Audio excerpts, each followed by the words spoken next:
मैं शिक्षक नंदलाल उपाध्याय, जनता सहयोग इंटर कॉलेज मई खड़गपुर आजमगढ़। आज मैं अंग्रेजी पढ़ने वाले छात्रों को डायरेक्ट से इनडायरेक्ट बनाते समय या स्थिति की निकटता सूचक शब्दों को बदलने के विषय में बताऊंगा।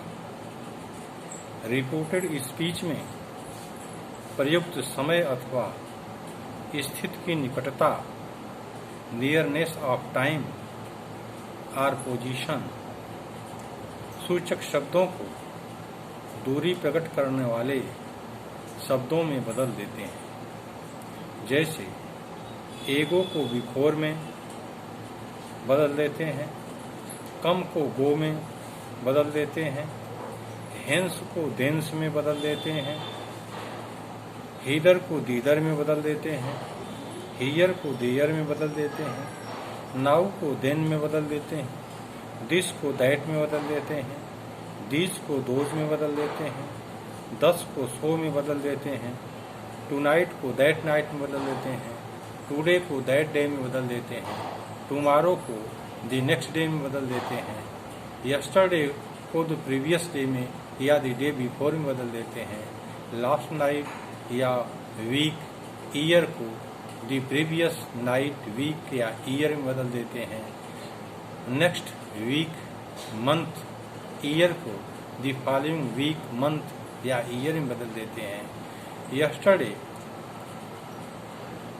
मॉर्निंग को द प्रीवियस मॉर्निंग या द मॉर्निंग बिफोर में बदल दिया जाता है। जैसे ही said to them I will leave you now. Now शब्द इसमें आया हुआ है, तो डायरेक्ट से जब इनडायरेक्ट बदलते हैं तो he told them that he would leave them then. इसी प्रकार से Mohan said to Ram I can not go with you till next Monday. Next को टिल द फॉलोइंग। तो Mohan told Ram that he could not go with him till the following Monday. इसी प्रकार he said to me I came here yesterday. He told me that he had gone there the previous day।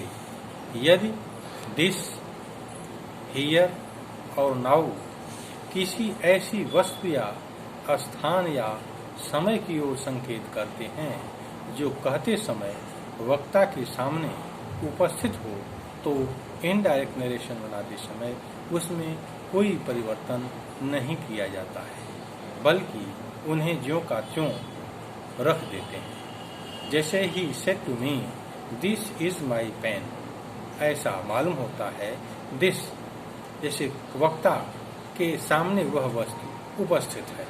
He told me that this the house before him was his house. ऐसा मालूम होता है कि घर उसके सामने उपस्थित है। इसी प्रकार the leader said I am glad to be here this morning।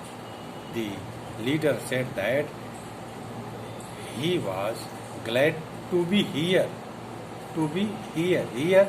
at the same place, उसी स्थान पर that morning। Hari said to me I will do it now। Hari told me that he would do it now। This या these का प्रयोग यदि समय की ओर संकेत के लिए होता है तो इनडायरेक्ट नरेशन में इनको दैट का दोज में ही बदलते हैं, पर यदि दिस या दीज का प्रयोग एडजेक्टिव की भांति हुआ है तो इनडायरेक्ट नरेशन बनाते समय दैट या दोज के स्थान पर दी का प्रयोग कर सकते हैं। जैसे she said we are going for a picnic this week. Indirect में होगा she said that they were going for a picnic that week. This का दैट हो जाएगा। इसी प्रकार he said comma and comma I am preparing for the examination these days. These का यहाँ those हो जाएगा। He said that he was preparing for examination those days. He said I have brought this stick from Nainital. This का यहाँ that हो जाएगा। He said that he had brought that stick from Nainital. या he said that he had brought the stick from Nainital। the या that दोनों किया जा सकता है। The typist said, comment comma I have typed all these letters। these का those भी हो सकता है और the भी हो सकता है। The typist said that he had typed all those letters। या the typist said that he had typed all the letters। कुछ विशेष परिवर्तन भी इसमें किए जाते हैं। जैसे कभी कभी रिपोर्टेड स्पीच में कुछ नाउन वोकेटिव्स केस में आ जाते हैं। इनडायरेक्ट नरेशन में परिवर्तन करते समय वे रिपोर्टिंग वर्ब के ऑब्जेक्ट बन जाते हैं।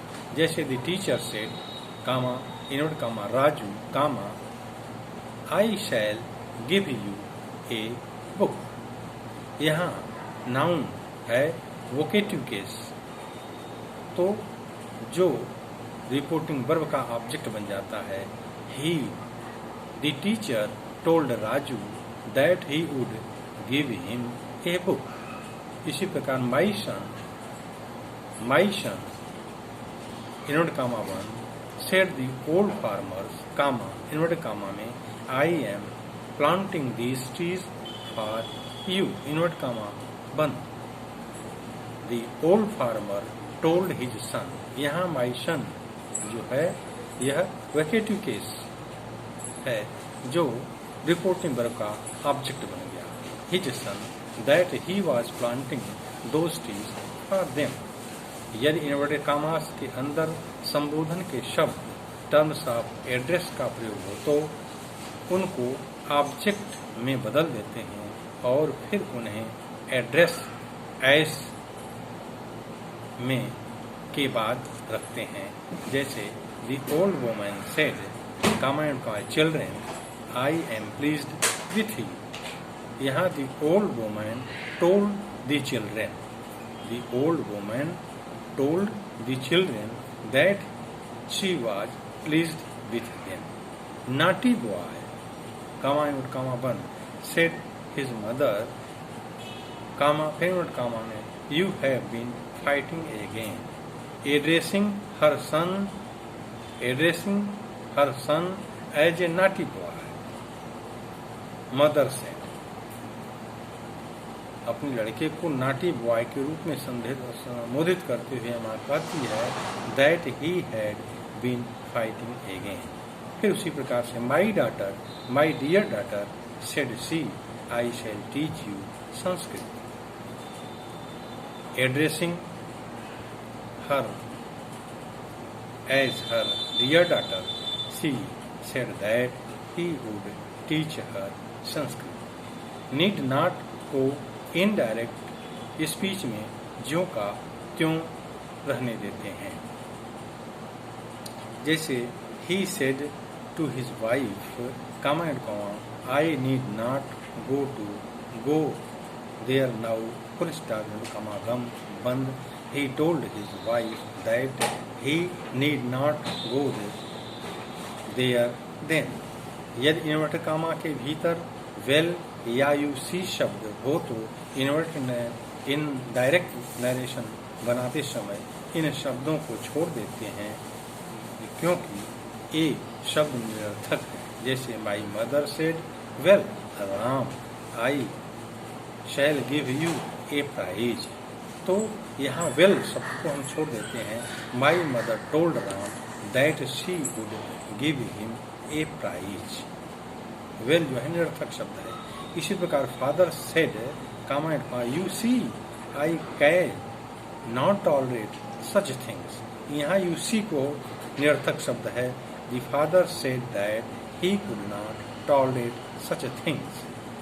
जिन शर्त बताने वाले कंडीशनल वाक्यों से काल्पनिक अथवा अवास्तविक स्थिति का बोध होता है उसमें अवास्तविक भूतकाल अनरियल पास्ट टेंस का प्रयोग होता है। इनडायरेक्ट स्पीच में इसमें कोई परिवर्तन नहीं किया जाता है। जैसे Sarla said if my college were near the house he would always be in time. तो Sarla said that if her college were near the house he had been near the house, she would always be in time. Reported speech में thank you का प्रयोग होने पर indirect speech में reporting verb को thanked में बदल देते हैं। इस तरह reported speech में प्रयुक्त hope, feel आदि को भी reported verb बना देते हैं। जैसे the servant said to the master, Thank you, sir, for your help. The servant respectfully thanked the master for his help. Anand said, I feel sorry for what I have said. Anand felt sorry, regretted for what he had said. Yeah, he said, I hope my friend will come today. Indirect, he hoped that his friend would come that day. बस आज यहीं तक।